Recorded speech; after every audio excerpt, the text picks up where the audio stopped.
He lived on the third floor, and she stayed right above him on the fourth.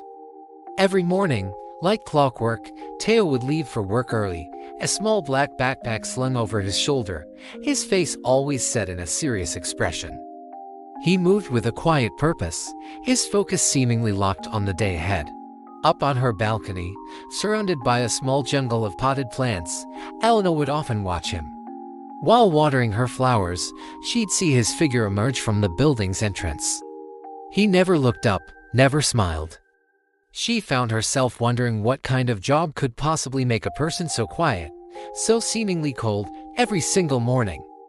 He was a puzzle she observed from a distance, a silent character in the daily drama of her life. Then one morning, the routine was shattered. As Elena leaned over her balcony railing to give a thirsty fern a little extra water, her hand slipped. A small terracotta pot tipped, teetered for a heart-stopping moment, and then plunged downwards. A gasp caught in her throat. Below, Tayo had just stepped out. The pot missed him by inches, shattering on the concrete with a sharp crack. He jumped back, startled, his head snapping up, his eyes wide with shock. For the first time, their eyes met. "I'm so sorry," Elena called down, her voice trembling slightly. Tayo just stared for a moment, then gave a short, stiff nod. He bent down, gathered the larger broken pieces, and without another look, continued on his way.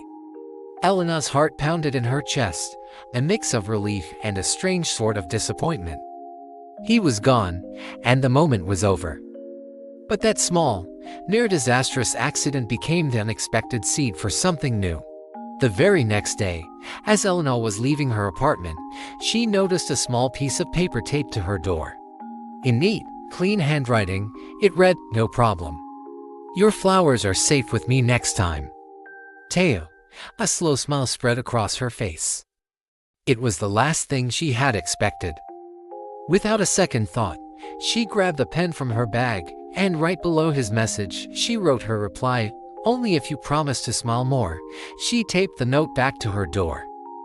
A flutter of excitement in her stomach. And so it began.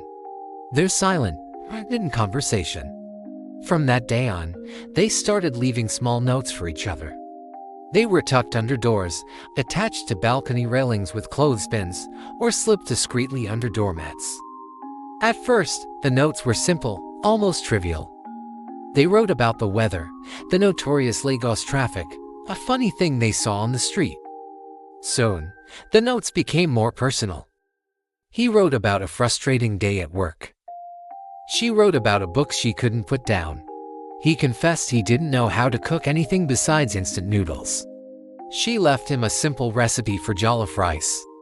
They had never had a real conversation, had never even heard each other's voices properly, but through these scraps of paper, they were getting to know each other in a way that felt surprisingly intimate. They learned about each other's dreams, their small daily joys, and their hidden worries. Weeks turned into a month.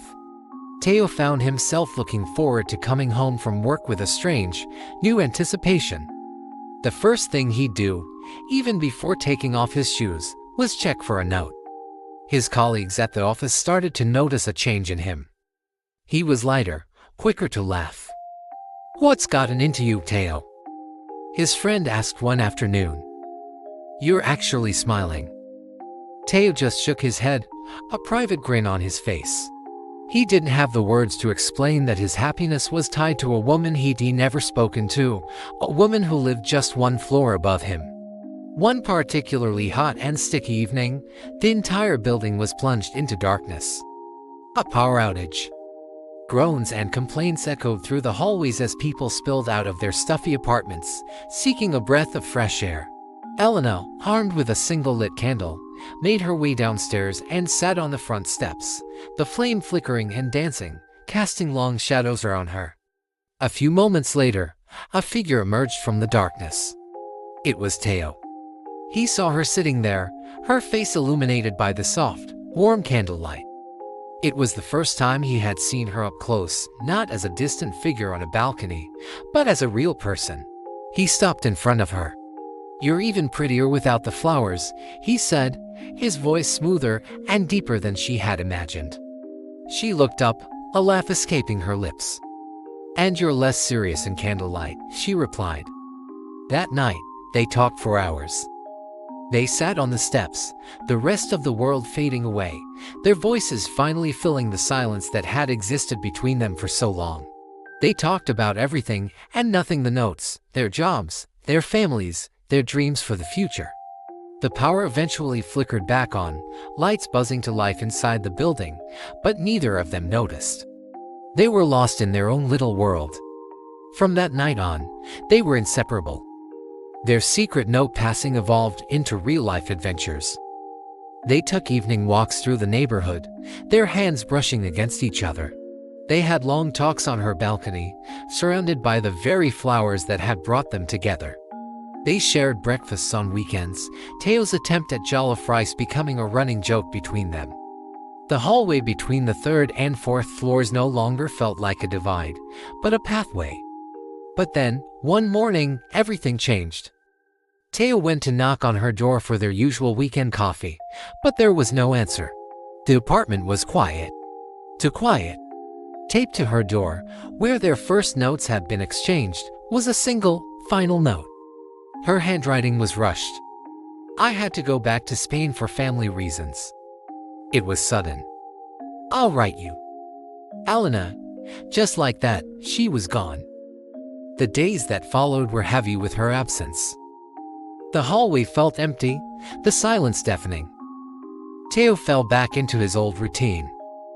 He went to work, his black backpack on his shoulder.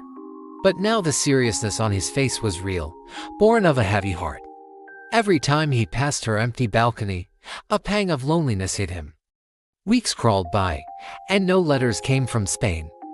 Hope began to curdle into a dull ache of resignation. He started to wonder if their time together was just a fleeting, beautiful dream. Then one afternoon, as he was coming home from work, the security guard at the gate called out to him. "Mr. Tayo, a package for you." It was a small, square box. He took it upstairs, his curiosity mixed with a flicker of dread. He carefully opened it. Inside, nestled in soft paper, was a small terracotta pot. And in that pot was a single, vibrant, blooming flower. Tucked into the soil was a small, folded note. His hands trembled slightly as he unfolded it. It read, "For the man who taught me how to smile. I'm coming home soon." A genuine, wide smile broke across Tayo's face for the first time in weeks. He took the pot and placed it on his window ledge, where the sun could reach it. He looked at the flower, a small, bright beacon of hope. And for the first time in a long time, he waited not with anxiety or sadness, but with a quiet, joyful certainty, a hope that was blooming right there, outside his window. Thanks for watching our story. If you were touched by Tayo and Elena's journey, don't forget to like this video and subscribe to our channel for more heartwarming tales. We'll see you in the next one.